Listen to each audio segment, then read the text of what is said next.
നമ്മുടെ ചുറ്റിനും നോക്കുകയാണെങ്കിൽ ജിമ്മുകൾ വർദ്ധിച്ചുകൊണ്ടിരിക്കുകയാണ്. പൊതുവേ നമ്മുടെ ആൾക്കാർ കൂടുതൽ ഹെൽത്ത് കോൺഷ്യസ് ആയിക്കൊണ്ടിരിക്കുക.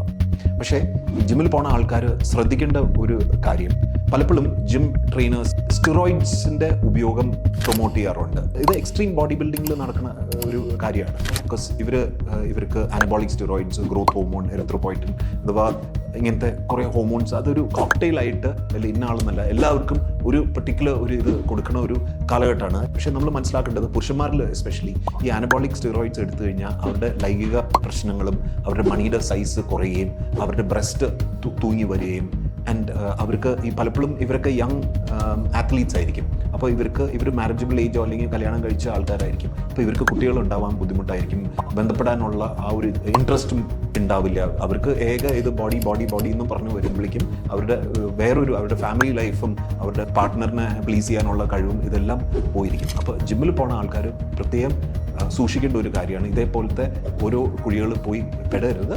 ആൻഡ് അഥവാ ഇങ്ങനത്തെ എന്തെങ്കിലും ഒരു ആഗ്രഹം ഉണ്ടെങ്കിൽ ഒരു എൻഡോക്രിനോളജിസ്റ്റ് ആയിട്ട് നിങ്ങൾ തീർച്ചയായിട്ടും ഇത് ഡിസ്കസ് ചെയ്തിട്ട് എന്തെങ്കിലും ഒരു തീരുമാനം എടുത്താൽ